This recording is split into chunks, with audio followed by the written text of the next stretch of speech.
how to fix a Samsung Health app not working. So if you want to fix your Samsung Health app not working, then what you need to do is first you need to make sure that you have a stable internet connection.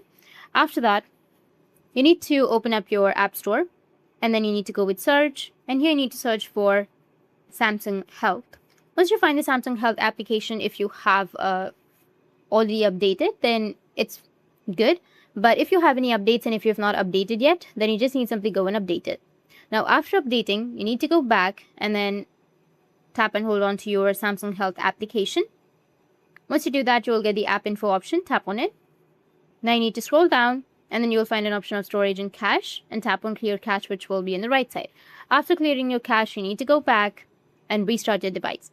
After restarting, your problem will be fixed. That's it, and if you have any questions, feel free to comment below. Thanks for watching.